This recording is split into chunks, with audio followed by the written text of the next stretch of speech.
हरे कृष्णा। तो हरे कृष्णा महामंत्र का जप क्यों है? हम लोग हमेशा जब भी भजन करते हैं तो हरे कृष्णा महामंत्र का भजन करते हैं। हम जो भी बोलते हैं तो हरे कृष्णा महामंत्र के बारे में ही बोलते हैं। तो ये हरे कृष्णा महामंत्र ही क्यों? तो कहा जाता है हरे कृष्णा महामंत्र जो है भक्ति का एक बहुत ही महत्वपूर्ण अंग, यानी भक्ति प्रारंभ ही भगवान के नाम जप से होती है। और ये भक्ति क्या है? और ये भक्ति क्या है? तो भक्ति है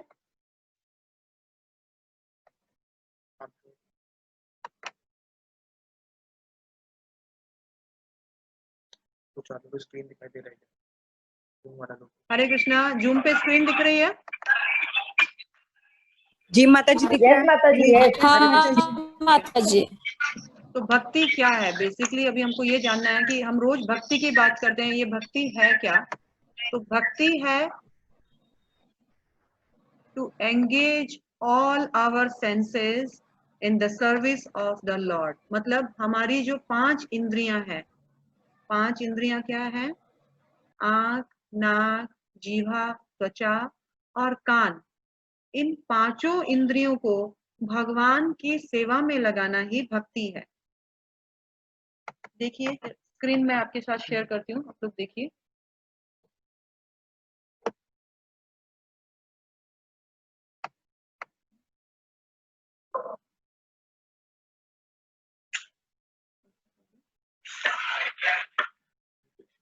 स्काइप में फोटो नहीं दिख रहा है माता हाँ, जी। स्काइप में आप लोगों को आवाज आएगी माता जी, सिर्फ जूम पे फोटो आएगी। जो जूम से कनेक्ट हो सकते हैं फर्स्ट 100 जूम से कनेक्ट हो जाइए, बाकी का आप लोग स्काइप पे ही रहिए।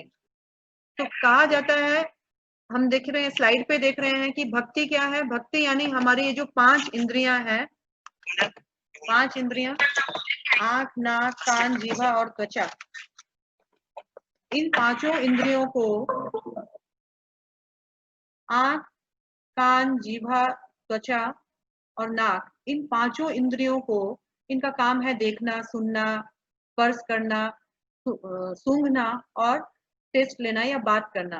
तो इन 5 इंद्रियों को जब हम भगवान श्री हरि की सेवा में लगाते हैं तो इस सेवा के माध्यम से हम लोग भगवान के धाम पहुंचते हैं, भगवान के धाम पहुंचते हैं और इस तरह से हम लोग गोलोक वृंदावन को प्राप्त करते हैं।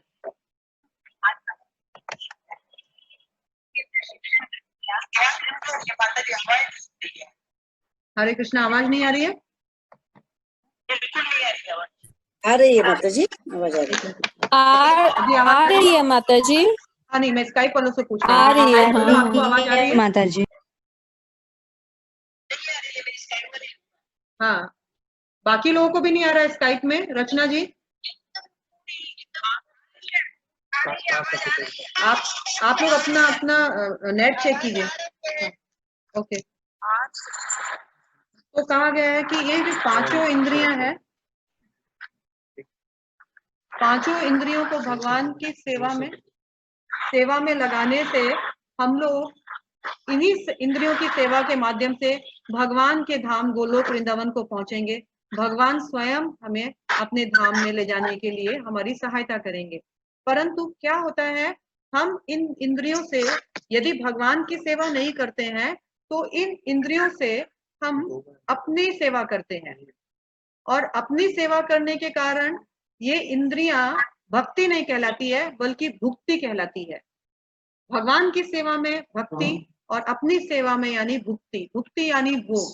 तो भोग के चक्कर में हम इन 5 प्रकार की जो इंद्रियां हैं, इनको हम लोग मांसाहार, नशा और जुआ और अवैध संबंध में हम लोग इंद्र तृप्ति के लिए इन इंद्रियों को लगाते हैं।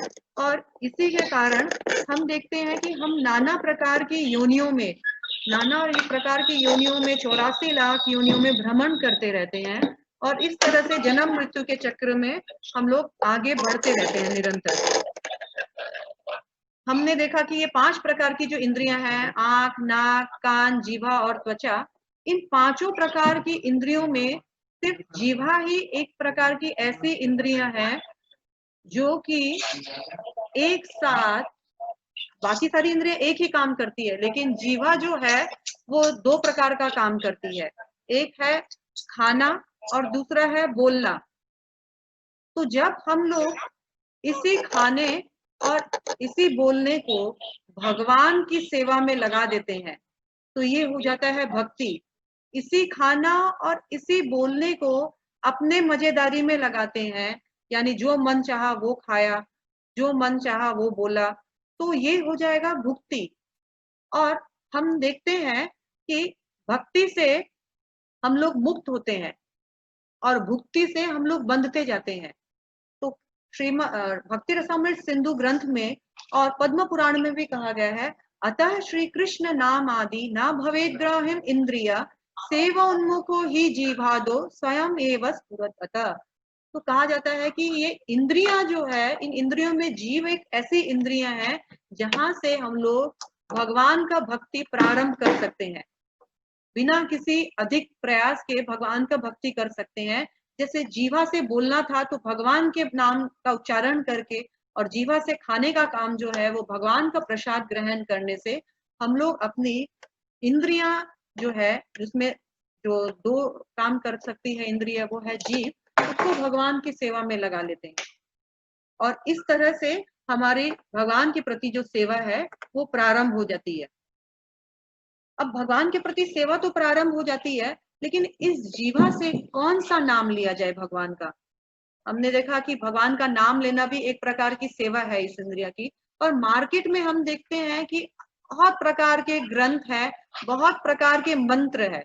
तो इतने प्रकार के मंत्र है, नाम है, ग्रंथ है इस मार्केट में अवेलेबल।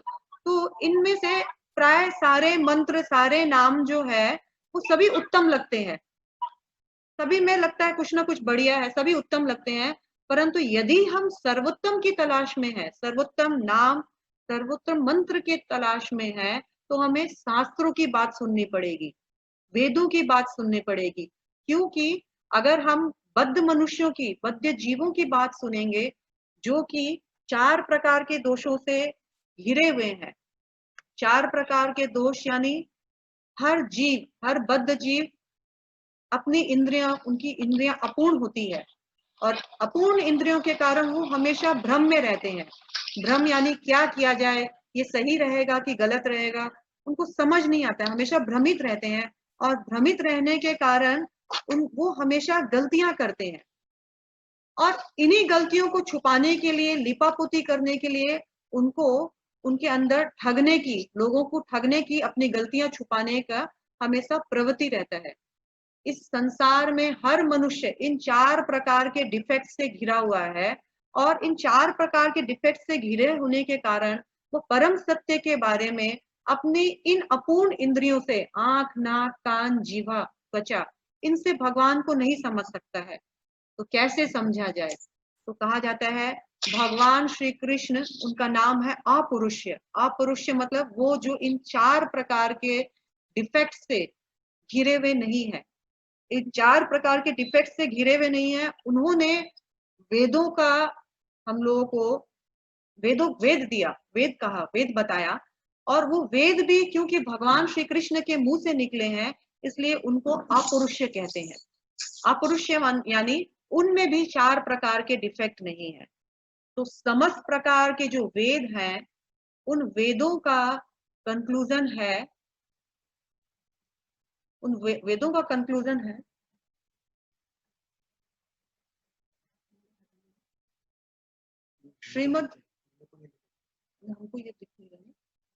श्रीमद् भागवतम में 12वां कैंटो जो है, 12वां स्कंद, उसका तीसरा चैप्टर और 52 नंबर चैप्टर में कहा गया है, कृते यज्ञायते विष्णु त्रेतायाम यजतो मखे द्वापरे परिचार्यायम कलो तद्वीरिकीर्तिताम। कहा जाता है कृते, कृते मने सतयुग का एक नाम है कृतयुग या स्वर्ण युग। तो कहा जाता है सतयुग में जो विधि है भगवान विष्णु को प्राप्त करने की, वो है ध्यायतो, मतलब ध्यान। तो सतयुग में, सतयुग की जो अवधि है वो है 17,28,000 वर्ष।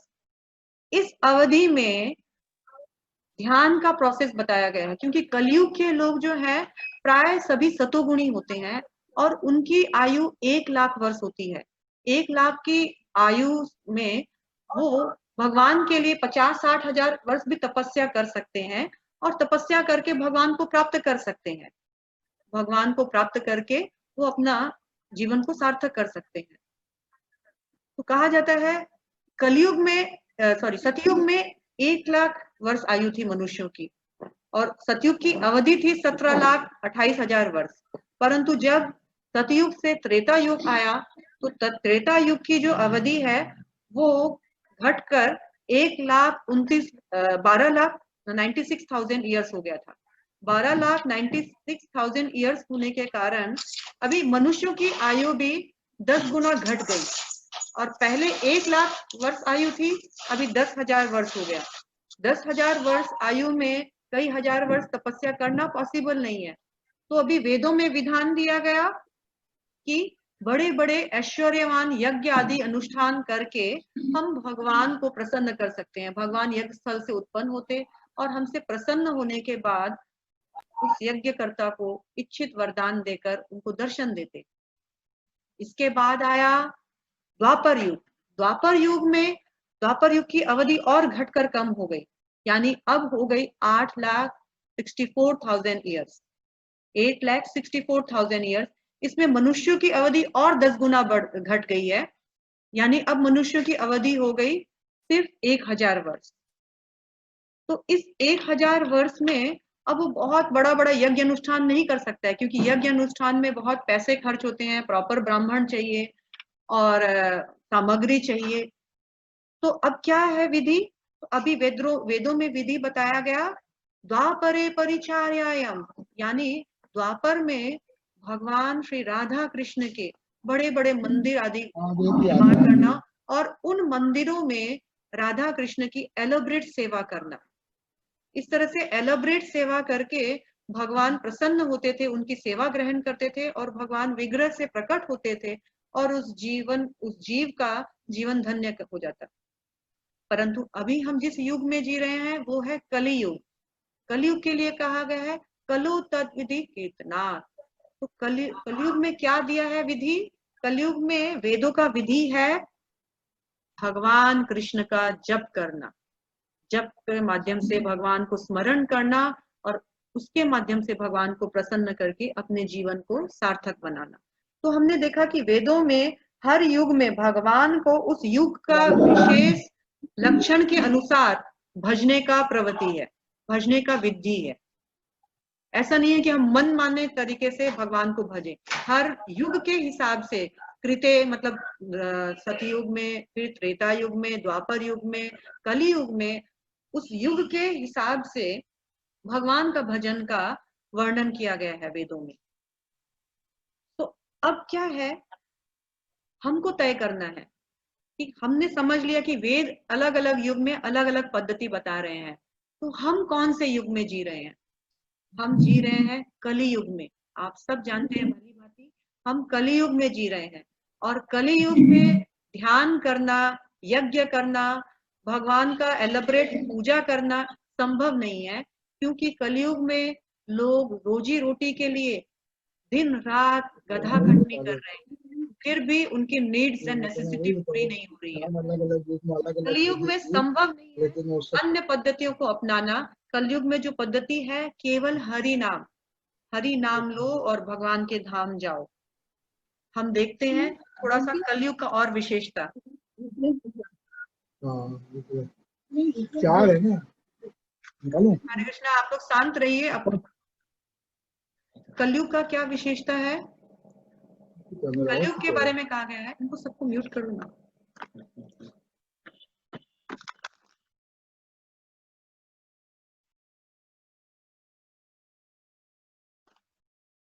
हरे कृष्णा, कलयुग का विशेषता है, हम देखते हैं श्रीमद् भागवतम में कैंटो 1 प्रथम स्कंद प्रथम अध्याय 10वें नंबर श्लोका में हम देखते हैं कि प्राणाल्पायुष सभ्य कलामस्मिन् युगे जना मंद सुमंद मतयो मंद भाग्यायुपद्रुता।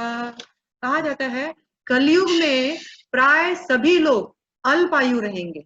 अल्पायु मीन्स उनकी आयु घट जाएगी। हमने देखा कि सतयुग में 1,00,000 वर्ष जीते थे, फिर त्रेता युग में 10 गुना घटकर 10,000 वर्ष हुआ, फिर द्वापर युग में और 10 गुना घटकर 1,000 वर्ष हुआ, और कलयुग में तो अब केवल 100 वर्ष की ही आयु रह गई है। अब उससे भी कम हो गई है। 100 वर्ष की आयु भी अभी जी नहीं पाते हैं लोग। 60, 70, 80 वर्ष बहुत ज्यादा होता है। और कहा जाता है कि कलयुग में सारे लोग जो है अल्पज्ञानी अल्पायु हो जाते हैं, और वो बहुत मंद रहते हैं। मंद मतलब बहुत लेजी रहते हैं।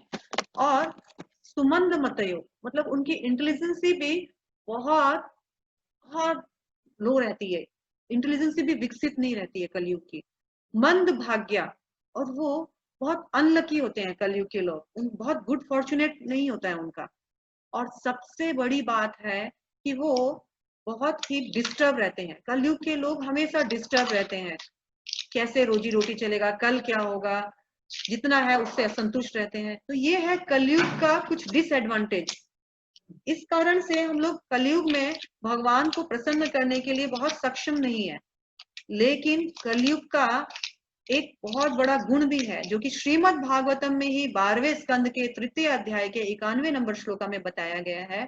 कले दोष निधि राजन अस्ति एक महान गुण कीर्तन्यात देव कृष्णस्य मुक्त संग परम व्रजे।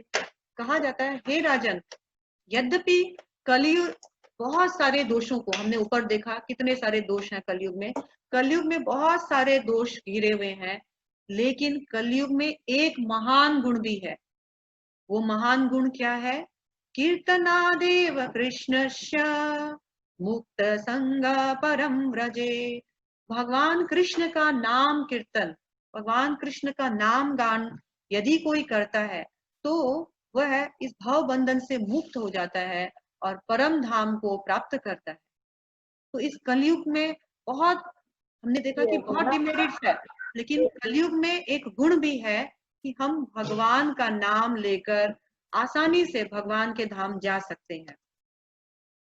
तो भगवान के धाम आराम से जा सकते हैं, तो कौन भला ऐसा मूर्ख होगा जो भगवान का नाम नहीं लेना चाहेगा।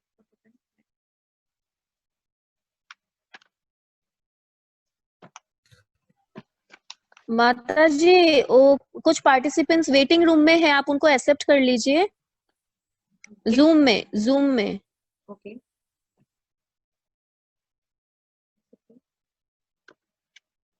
इनको सबको म्यूट कर दो, साइलेंट कर दो।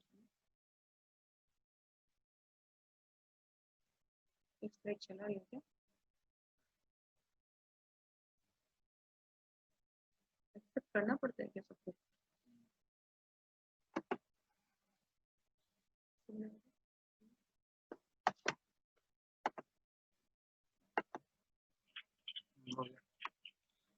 म्यूट कर दो, म्यूट ऑल।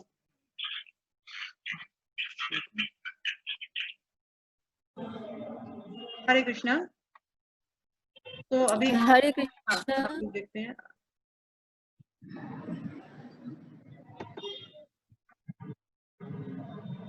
स्लाइड निकालो। स्क्रीन आपको स्क्रीन दिख रहा है ना माता जी? अब म्यूट है ना? हाँ माता जी, स्क्रीन आ गया। इससे पहले वाला स्लाइड चला गया शायद।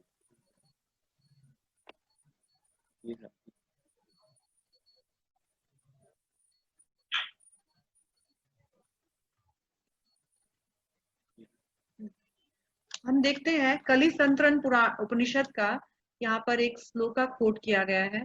हरे कृष्णा कृष्ण कृष्णा हरे हरे, हरे राम राम राम हरे हरे, इति षोडशकं नाम कलि कल्मषनाशनम् नातः परतरोपाय सर्ववेदेषु दृश्यते। हरे कृष्णा कृष्ण कृष्णा हरे हरे, हरे राम राम राम हरे हरे। यह जो महामंत्र है वह कली कल्मषों को विनष्ट करने वाला है। सभी वेदों में इससे श्रेष्ठ और कोई भी अन्य उपाय नहीं दिखता है। कलयुग में हम जी रहे हैं, कलयुग में कौन सा मंत्र हमको करना चाहिए? कलि संतरण उपनिषद में कहा गया है कि ये जो 16 जो शब्द हैं और 32 अक्षर जो हैं, इनसे जो जुड़ा हुआ हरे कृष्ण महामंत्र है, कलयुग में केवल यही एक उपाय है जो हमको इस कलयुग से उद्धार कर सकता है। और ये सभी वेदों में कहा गया है कि इसके अलावा कोई दूसरा उपाय नहीं दिखता है। हम पद्म पुराण से भी एक श्लोका कोट करते हैं।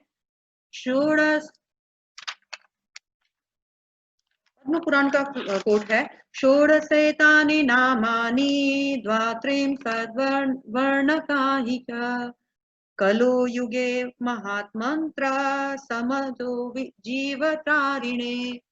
तो कहा जाता है कि वापस पद्म पुराण में भी सेम यही बात कही गई है कि ये जो 16 शब्द और 32 अक्षरों वाला जो नाम है, यही इस कलयुग में यही महामंत्र सभी जीवों को सभी जीवों को तारेगा। इसके अलावा और कोई दूसरा उपाय नहीं है कलयुग में। सत्वमाला में, ये सब कोट्स मैं इसलिए दे रही हूँ कि आप लोगों को यकीन हो कि कहाँ है, कैसा है, आप लोग समझ सके।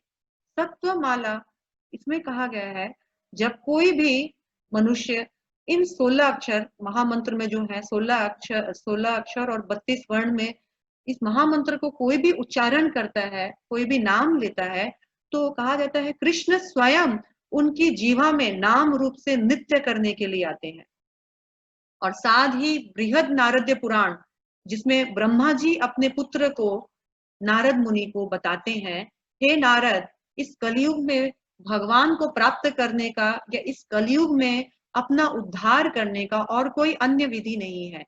हरे नाम हरे नाम हरे नाम ही केवलम, कलो नास्तेव नास्तेव नास्तेव गतिर अन्यथा। इस कलयुग में कलो नास्तेव, कोई और अन्य नहीं, कोई और अन्य नहीं, कोई और अन्य नहीं है जिससे हमारी गति हो सकती है। इस कलयुग में केवल हरि नाम ही एक आधार है। हम देखते हैं, कलयुग केवल नाम आधारा, सुमिर सुमिर नर उतर ही पारा। समस्त शास्त्रों में सिर्फ नाम नाम नाम, भगवान के नाम पे, और कौन सा नाम? जो 16 अक्षर 32 वर्णों वाला नाम है, यानी जो हरे कृष्ण महामंत्र है, उस पे बहुत जोर दिया गया है। पद्म पुराण में शिव जी अपनी प्रिय पत्नी देवी उमा को कहते हैं कि एक बार नारद और भगवान श्री कृष्ण के मध्य संवाद हुआ था। उस संवाद में नारद मुनि ने कहा कि कलयुग में जब आप ये धराधाम छोड़ के जाओगे, तो हे भगवान, आपका दर्शन करने के लिए मैं कहाँ जाऊं, आपका दर्शन मुझे कहाँ होगा? तो भगवान श्री कृष्ण ने नारद मुनि से कहा, ना हम तिष्ठामि वैकुंठे योगिनां हृदयेषु वा, तत्र तिष्ठामि नारद यत्र गायन्ति मद्भक्ता। भगवान कहते हैं, हे नारद, ना तो मैं तुमको वैकुंठ में मिलूंगा अवेलेबल, ना ही योगियों के ऋषि मुनियों के हृदय में मिलूंगा। तो कहाँ मिलोगे भगवान आप? तो भगवान ने कहा, नारद, जहां मेरा भक्त मेरा नाम, मेरा कीर्तन, मेरा हरि नाम जप करेगा, मैं स्वयं वहां उपस्थित रहूंगा। यानी हम जब अपने घरों में बैठकर भगवान का नाम महामंत्र का जप करते हैं, हरे कृष्णा कृष्ण कृष्णा हरे हरे, हरे राम राम राम हरे हरे, इस तरह से जब हम लोग अपने घर पर बैठकर भगवान का नाम लेते हैं, तो नारद और कृष्ण के मध्य हुए संवाद के अनुसार साक्षात भगवान हमारे घर में आते हैं नाम के रूप में। और जिसके घर में भगवान आए, भला उसके घर में किसी चीज का कोई कमी रह सकता है? साक्षात हमारा घर वैकुंठ बन जाता है, क्योंकि वैकुंठ वह स्थान है जहाँ भगवान वास करते हैं। और भगवान ने कहा है कि मैं वहीं वास करता हूँ जहां मेरा नाम लिया जाता है। तो हमारे पास बहुत अच्छा सुविधा है अपने घर को वैकुंठ में परिवर्तन करने का, केवल हरि नाम के माध्यम से। साथ ही साथ हम देखते हैं कि भागवत गीता के 8वें अध्याय के 5वें नंबर श्लोका में कहा गया है, अंतकालेश्च मामेव स्मरणं मुक्त्वा कलेवरं यः प्रयाति स मद्भावं याति नास्त्यत्र संशयम्। कहा जाता है कि जो व्यक्ति अंत काल में डेथ बेड पर मेरा स्मरण करता है, मेरे नाम का स्मरण करता है, वो अवश्य ही अंत काल में मेरा दर्शन प्राप्त करता है और मेरे धाम को लौट कर आता है। नास्ति अत्र संशय, इस बात में रंच मात्र भी डाउट नहीं है, तनिक भी इसमें संदेह नहीं है, संशय नहीं है कि जो अंत काल में मेरा स्मरण करेगा वो निश्चित रूप से मेरे धाम आएगा। परंतु अंत काल इतना आसान नहीं है कि इस जीवा में भगवान का नाम आए, हम भगवान को स्मरण कर पाए, क्योंकि अंत काल जो है बहुत दर्दनाक होता है। तो कैसे हम भगवान को स्मरण करेंगे? ये ठीक वैसे ही है जैसे बच्चे पूरे साल पढ़ते नहीं है, परंतु एग्जाम के टाइम उनको पढ़ने का बहुत टेंशन हो जाता है। और कुछ बच्चे इंटेलिजेंट होते हैं जो थोड़ा सा पढ़ के ही भगवान एग्जाम दे देते हैं, और कुछ बच्चे होते हैं कि थोड़ा सा पढ़ के और कंफ्यूज हो जाते हैं कि ये क्वेश्चन कहाँ से आया, क्या है। तो जब एग्जामिनेशन हॉल में बैठते हैं तो जो बच्चे नहीं पढ़ते हैं, जिन्होंने तैयारी नहीं की थी पूरे साल, वो पूरा एग्जाम भर में टेंशन में रहते हैं, ना लिख पाते हैं, ना उनका रिजल्ट अच्छा होता है। लेकिन जिस बच्चे ने पूरे वर्ष अच्छे से तैयारी की थी, वह बहुत हंसी मुख से एग्जाम देता है और उसका परिणाम भी बहुत अच्छा आता है। ठीक उसी तरह से जो डेथ है यानी मृत्यु, ये भी हमारे पास एक सरप्राइज टेस्ट के हिसाब से आती है। जैसे एक सरप्राइज टेस्ट होता है, अचानक से टीचर बोलता है आज हम सबको मैथ्स का टेस्ट लेना है। तो जो इंटेलिजेंट बच्चा होता है जिसने तैयारी की है, वो सरप्राइज टेस्ट से घबराता नहीं है, वो तो बल्कि खुश होता है कि आज मुझे अपना टैलेंट प्रस्तुत करने का मौका मिला है। लेकिन जिस बच्चे का मन खेल कूद में था, टीवी और मोबाइल में था, वो बच्चा सरप्राइज टेस्ट सुनते ही उसका पसीना आने लग जाएगा, और जो जानता था घबराहट के मारे वो भी नहीं कर पाएगा। तो ये मृत्यु भी हमारे जीवन में एक बहुत बड़ा सरप्राइज टेस्ट है, ना जाने कब आएगी और नॉक नॉक कर देगी। तो क्या होगा? तो कहा गया है जो भक्त है, भगवान का जो भक्त है, वो बहुत आसानी से मृत्यु रूपी ये जो टेस्ट है उसको पार कर जाता है, और पार करके भगवान स्वयं उसके पास आते हैं और उसे बहुत आसानी से, आपको किसी ने म्यूट कर दिया, और बहुत आसानी से, एक सेकेंड माता जी, मुझे इसमें स्काइप में फिर से कनेक्ट करो मनु, फिर से कनेक्ट करो। तो हम देखते हैं कि भगवान श्री कृष्ण साक्षात उनके पास आते हैं और उन्हें अपने विमान में बैठा करके बहुत अच्छे से अपने धाम में ले जाते हैं।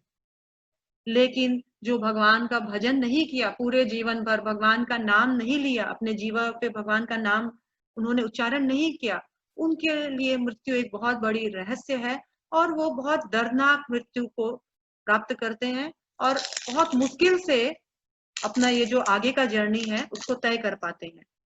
तो हमने देखा कि भगवान का नाम अंत समय में लेने का चीज नहीं है, बल्कि भगवान का नाम जो है वो पूरे जीवन प्रयास करना है। पूरे जीवन हमको भगवान का नाम उच्चारण करना है, तभी हम भगवान को अंत समय में अपनी जीवा पर हम भगवान का नाम ले सकते हैं। विष्णु धर्मोत्तर में लिखा गया है कि हरि का नाम जो है वो किसी भी समय और किसी भी स्थान पे लिया जा सकता है। ऐसा कोई जगह नहीं है जहां भगवान का नाम नहीं ले सकते हैं। मरे हुए के घर में, जन्मे हुए के घर में, पीरियड हुई लेडी,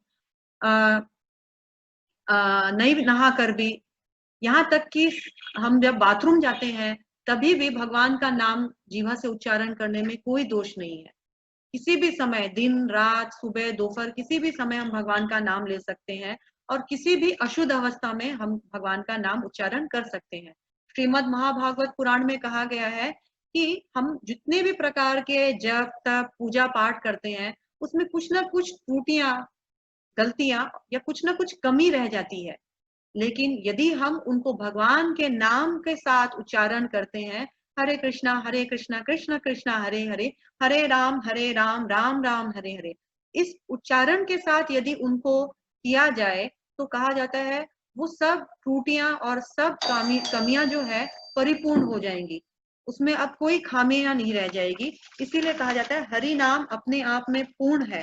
हरि नाम जो है ये कोई साधारण मंत्र नहीं है, ये महामंत्र है। महामंत्र यानी सभी मंत्रों में सर्वश्रेष्ठ मंत्र। जिसे भगवान चैतन्य महाप्रभु ने स्वयं गोलोक वृंदावन से हमको प्रदान किया है। हम पतित जीवों पर विशेष कृपा बनाए रखने के लिए उन्होंने बिना किसी योग्यता के हमें इसको प्रदान किया है, और इस तरह से प्रदान किया कि हम भगवान के धाम आसानी से जस्ट इसका स्मरण करते हुए, उच्चारण करते हुए हम प्राप्त कर सकते हैं। हरि नाम के हीरे मोती मैं बिखराऊं गली गली, ले लो रे कोई नाम का प्याला आवाज लगाऊं गली गली। कहा जाता है कलयुग में सबसे सरल और सबसे प्रबल स्ट्रॉन्ग अगर कोई साधन है तो वह है भगवान का नाम जप करना। ये कलयुग का युग धर्म है। जैसे हमने देखा सतयुग का युग धर्म था ध्यान, द्वापर त्रेता युग का युग धर्म था यज्ञ, और त्रेता युग का युग धर्म था भगवान का परिचर्या। इसी तरह से कलयुग का युग धर्म है नाम संकीर्तन, भगवान का नाम लेना। ये सबसे सरल तपस्या है, कभी भी किसी भी स्थान में किसी भी अवस्था में इसको लिया जा सकता है। सिर्फ जीवा से लेना है, कोई पैसा खर्च नहीं होना है, कहीं जाना नहीं है, अपने घर में बैठते हुए नाम रटते रहो काम करते रहो। कहा जाता है बस किसी भी स्थिति में आप कर सकते हैं, कोई क्वालिफिकेशन भी नहीं चाहिए कि आपको पंडित होना पड़ेगा, ब्राह्मण होना पड़ेगा, बहुत पढ़ा लिखा होना पड़ेगा। अनपढ़ भी इसको कर सकता है, स्त्रियां, बच्चे, वैश्य, शूद्र आदि सभी इसको जप कर सकते हैं। अमीर गरीब का भी कोई इसमें कोई बंदिश नहीं है कि अमीर ही कर सकते हैं, गरीब नहीं कर सकते हैं, क्योंकि चाहे वो अमीर हो चाहे वो गरीब हो, वो भगवान का नाम ले सकता है, क्योंकि इसमें पैसा नहीं लगना है, इसमें कोई सामान नहीं चाहिए। और दूसरा है कि किसी भी आयु में, बुढ़ापे में भी सोए सोए भगवान का नाम ले सकते हैं, जवानी में काम करते हुए, और बच्चा बाल्यावस्था में खेल खेल कर भी भगवान का नाम लिया जा सकता है। तो ये हरि नाम बहुत महत्वपूर्ण है, और इसको करने के लिए कोई बंदिश रोक टोक नहीं है। इतना जब महिमा सुना हरि नाम का, तो एक बार यमदूत भी घबरा गए और यमराज भी घबरा गए। अगर कलयुग में सभी नाम लेकर तर जाएंगे तो फिर हमारा तो बिजनेस ही बंद हो जाएगा, हमारा तो धंधा ही चौपट हो जाएगा। तो वो गए भगवान के पास, अरे भगवान ये क्या स्कीम डाल दी आपने कि कलयुग में इतना इजी हो गया हरिधाम प्राप्त करना, नाम लो और तर जाओ, तो हमारा क्या काम है, फिर तो कोई पापी रहेगा ही नहीं। तो भगवान ने कहा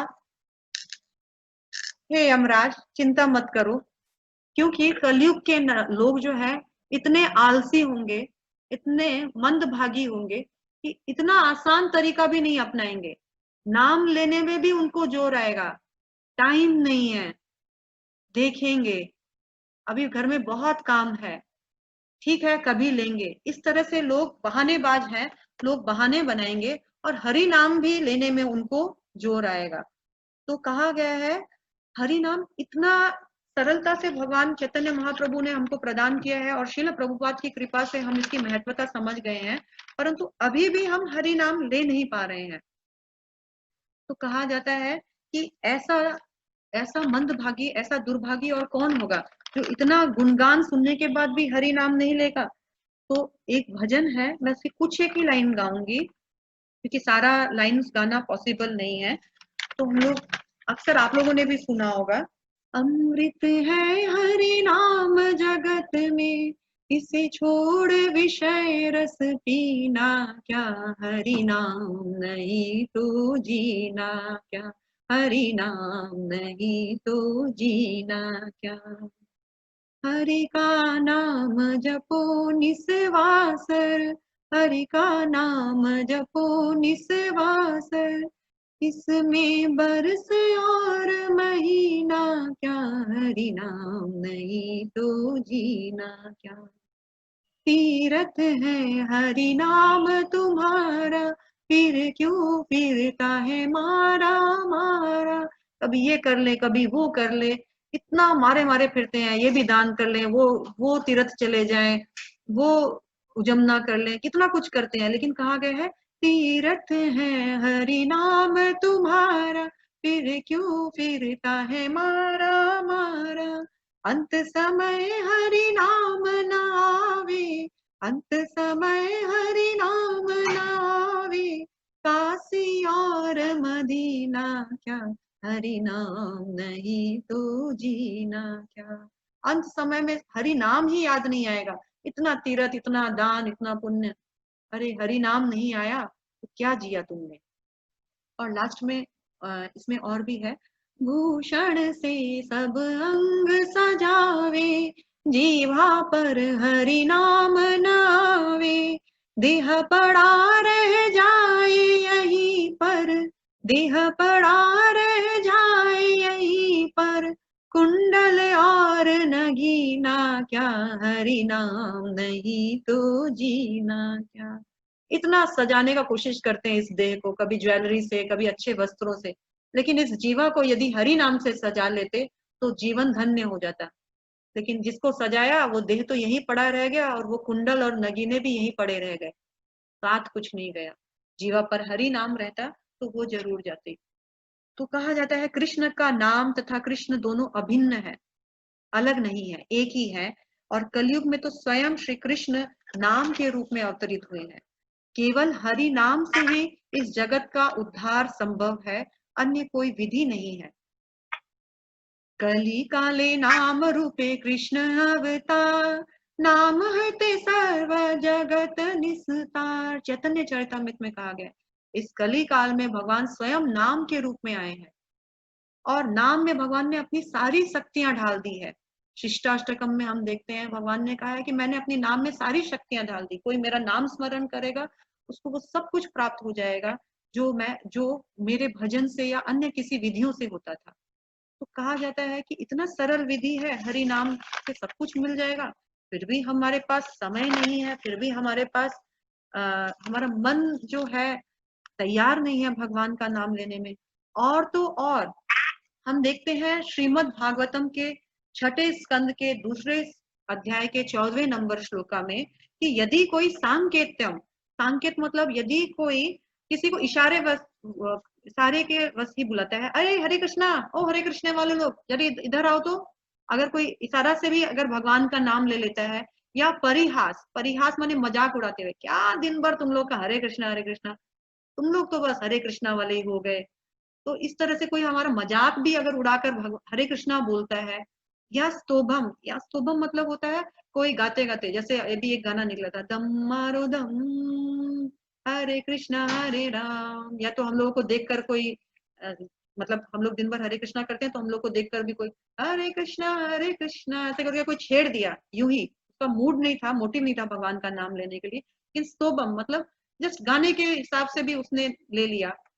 हेलनम, हेलनम मतलब कहा गया है कि यदि कोई उपेक्षा भाव मन में नहीं था, बहुत बहुत गाली के भाव से, जाओ हरे कृष्णा वाले तुम लोग बहुत तंग करते हो, सुबह सुबह आ जाते हो कीर्तन करने के लिए, इस तरह से भी कोई नाम लेता है, तो इस भगवान के नाम के कारण, भगवान का नाम लिया उसने, चाहे जैसे भी मूड में लिया हो, जाने में लिया हो, अनजाने में लिया हो, कैसे भी लिया हो। केशव ये मोबाइल देखो तो चार्ज नहीं हुआ, लगाओ चार्जर लगाओ। तो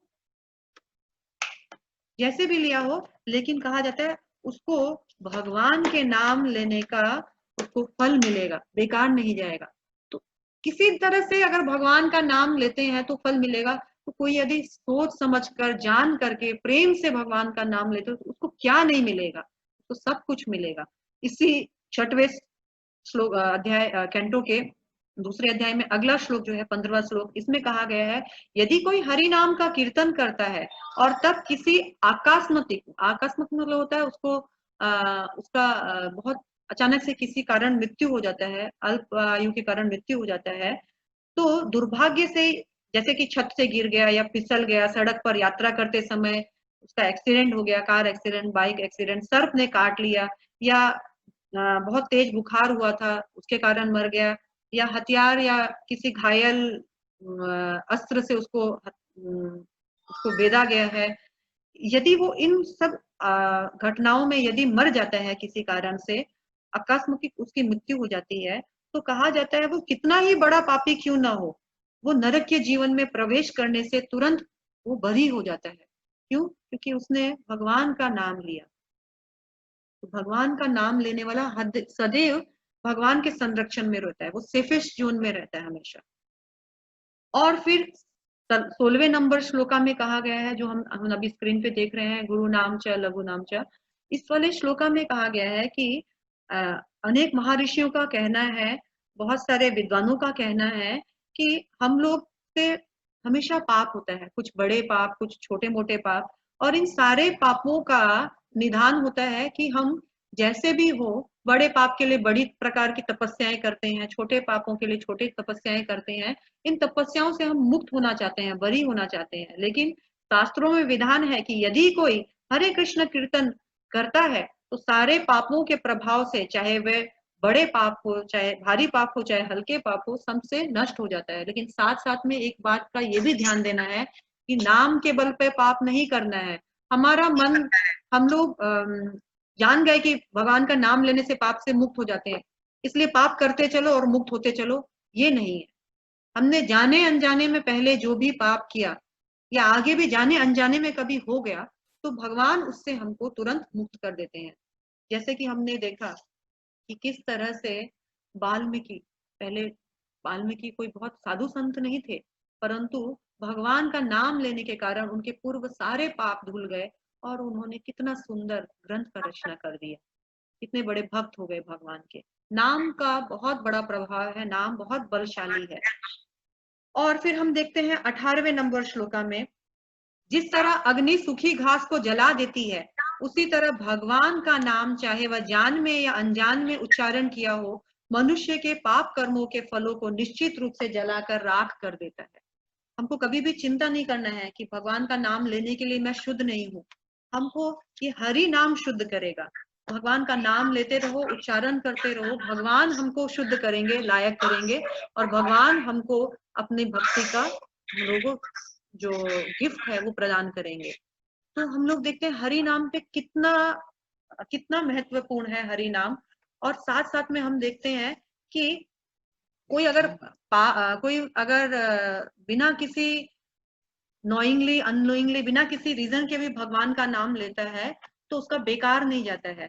एक छोटा सा स्टोरी देखते हैं हम लोग।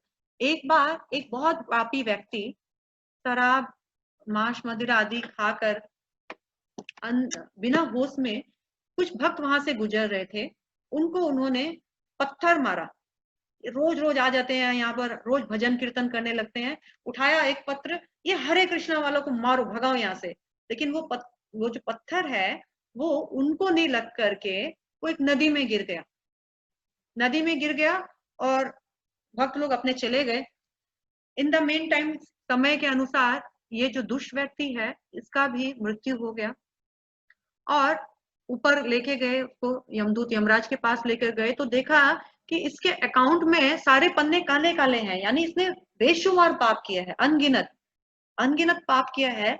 लेकिन इस अनगिनत पाप में भी इसके सिर्फ एक पन्ना जो है वो वाइट था, किसी पुण्य के कारण।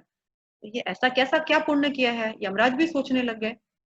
और यमराज सोच के देख के उसको बोले कि अच्छा भैया, तुम्हारे तो जीवन में नरक ही नरक है, लेकिन तुमको किसी एक पुण्य के वजह से थोड़ा देर स्वर्ग का यात्रा है, कुछ क्षण के लिए, 2-4 मिनट के लिए तुम स्वर्ग की यात्रा करके आ सकते हो।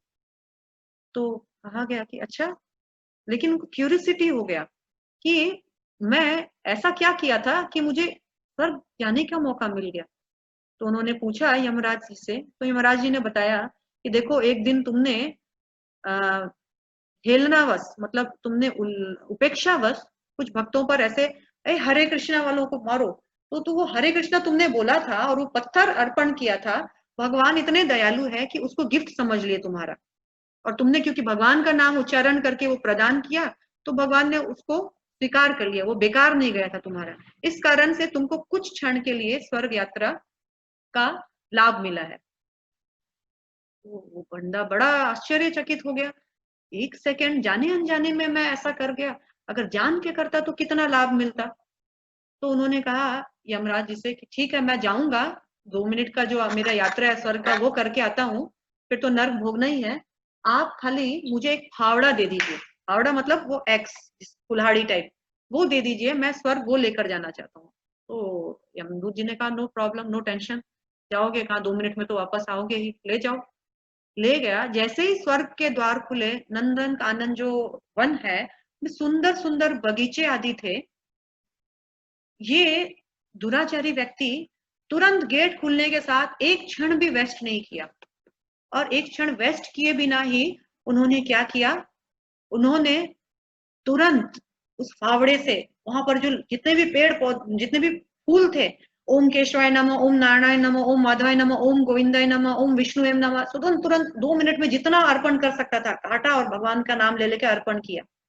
और जब वो आया तो यमराज बोले, भैया तूने ऐसा क्या काम किया, तुम्हारे तो अकाउंट में पाप पूरे नील हो गए।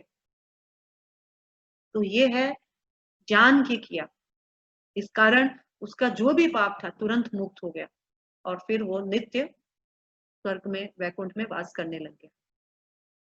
तो ये है हरि नाम की महत्वता। इतना महान गुण है भगवान के नाम जप करने का।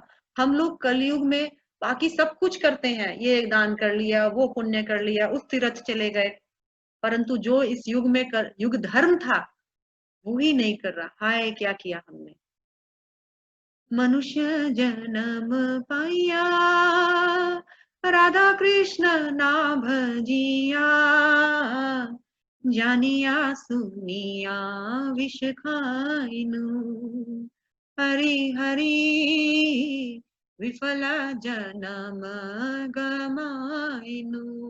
क्या किया मैंने, ये जन्म बेकार हो गया। जो युग धर्म था, समस्त वेदों का जो निचोड़ था, वो नहीं किया, और बाकी पता नहीं किस किस की बात सुन के सब कुछ किया। तो हमारे पास समय है, हमारे पास अभी भी समय है, हमको अपने घर में नित्य रूप से हरे कृष्णा कृष्ण कृष्ण हरे हरे, हरे राम राम राम हरे हरे, इस महामंत्र का जप करना है, इस युग धर्म को अपनाना है। और एक नहीं तो दो, दो नहीं तो 3, जितना भी आपको सुविधा लगे, मिनिमम 16 राउंड ऐसे प्रिस्क्राइब्ड है कि 16 माला करना है, परंतु शुरुआत आप 1 माला से कर सकते हैं। धीरे धीरे बढ़ाइए, और बढ़ाते बढ़ाते अपने जीवन में हरि नाम को इम्पोर्टेंस दीजिए, क्योंकि हरि नाम, हम स्क्रीन में देखते हैं एक भजन है, मधुरम मधुरेभ्यो अपि मंगलेभ्यो अपि मंगलम, पावनम पावनेभ्यो अपि हरिनामेव केवलम। इस संसार में यदि मधुर कोई वस्तु है तो सबसे ज्यादा स्वीटेस्ट वस्तु है हरि नाम।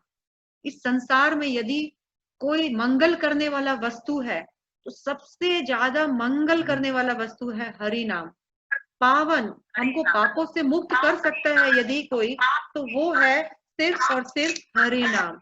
हरि नामेव हि केवलम, निश्वासेन हि विश्वास, कदा रुद्धो भविष्यति, कीर्तन्यो मतो बाल्यात्, हरिनामेव केवलम। इन सांसों का भरोसा नहीं, ना जाने ये कब रुद्ध हो जाएगी, कब बंद हो जाएगी। इसलिए बेटर तो है कि बाल्यकाल से, बचपन से ही, या जब जागो तभी सवेरा, तभी से भगवान का नाम जप करो। और हरि नाम के अलावा और कुछ नहीं है इस संसार में। हरि सदा वसे तत्र यत्र भागवत जना, गायन्ति भक्ति भावेन हरि नामेव केवलम। हरि तो कहीं और नहीं बसते हैं, हरि तो वहीं बसते हैं जहां उनके भगवान उनका नाम लेते हैं। जहां उनका नाम लिया जाता है भगवान वहां साक्षात उपस्थित होते हैं। हरि नामेव केवलम, इसलिए हरि नाम लेना है केवल, भगवान को बुलाने का और कोई दूसरा जरिया नहीं है। भगवान को देखने का भी प्रयास मत कीजिए, आप नाम लेंगे भगवान आपको देखने आएंगे। अहो दुख महा दुख, दुखदा दुख तरम जता, काचतम विस्मृतम रत्ना, हरि नामेव केवलम। ओह, कितने दुख की बात है। इससे ज्यादा दुख की बात और क्या हो सकती है। ये तो बहुत दुख की बात है। कांच के चक्कर में, कांच के टुकड़े हासिल करने के चक्कर में मैंने रत्न को खो दिया। इस भौतिक क्षणिक सुख सुविधाओं को हासिल करने में मैंने सारा दिन धन गंवाने में लगा दिया और हरि नाम रूपी धन को कमाया नहीं, हरि नाम रूपी धन को गमा दिया। इसीलिए हरि नामेव केवलम, हरि नामेव केवलम, हरि नामेव केवलम। आप सबसे अनुरोध है अपने घर में नियमित रूप से, ऐसा नहीं बार महीना नहीं देखना है, नियमित रूप से अपने घर में हरि नाम लेना है। इसको अपने लाइफ में एक मस्ट रूटीन। हम सब बहुत बड़े भव रोग से ग्रस्त हैं, हमको बहुत बड़ा रोग है, वो रोग है भव रोग। इस भव रोग से निकलने के लिए रोज नियमित रूप से दवाई खानी है। और वो दवाई हमारे आचार्यों ने कहा है, वेदों में शास्त्रों में कहा गया है, हरे कृष्ण महामंत्र ही एकमात्र वो दवाई है जिससे हम अपने भव रोग को उपचार कर सकते हैं। आप सबसे अनुरोध है कि अपना उपचार करें। और हम जो ये हरे कृष्णा कृष्ण कृष्ण हरे हरे, हरे राम राम राम हरे हरे, इस महामंत्र का जप करते हैं। इस महामंत्र के जप से हम लोग राधा रानी को, कृष्ण को और उनकी आनंद शक्ति को याद करते हैं। हरे यानी राधा रानी, कृष्ण यानी सर्व आकर्षित कृष्ण, और राम यानी बलराम राम जो भगवान की आनंददायक शक्ति है। तो कहा जाता है, हे राधा रानी कृपया मुझे कृष्ण की सेवा में लगाएं। इस हरे कृष्ण महामंत्र जप का अर्थ ये है, हे राधा रानी, हम राधा रानी के दास हैं, हम राधा रानी से प्रार्थना करते हैं कि अपनी सेवा में लगाइए। राधा रानी से रिक्वेस्ट करते हैं, हरे हरे मीन्स राधा रानी, हरे कृष्ण मुझे कृष्ण की सेवा में लगाइए और कृष्ण की सेवा में नियोजित कीजिए। तो आप सबसे अनुरोध है, अभी भी लेट नहीं हुआ है, जब जागो तभी सवेरा। अभी भी यदि हम अपने जीवन में हरे कृष्ण महामंत्र को अपना लेते हैं तो हम सबसे बड़ा बुद्धिमानी का कार्य करते हैं, क्योंकि हम कलयुग में जी रहे हैं। बाकी युगों को अगर हम इमिटेट करेंगे तो हमको उतना रिजल्ट नहीं मिलेगा जितना मिलना चाहिए था। तो आप सबसे अनुरोध है, भगवान का नाम जरूर लीजिए, भगवान के नाम को अपने जीवन में अपनाइए। Thank you so much. Hare Krishna. Hare Hare Krishna. Krishna माता जी। हरे कृष्णा माता जी। Thank you so much. Hare Krishna माता जी। आप सबसे अनुरोध है कि इस क्लास को व्यर्थ मत जाने दीजिएगा। जिन्होंने जप करना प्रारंभ नहीं किया है उनसे अनुरोध है कि जप करें, और जो जप कर रहे हैं वो और भी लोगों को इस जप के लिए प्रोत्साहित करें। Thank you so much. Thank you for your association. Hare Krishna. जय श्रीला प्रभुपाद की जय। जय। जय हरे कृष्णा। हरे कृष्णा।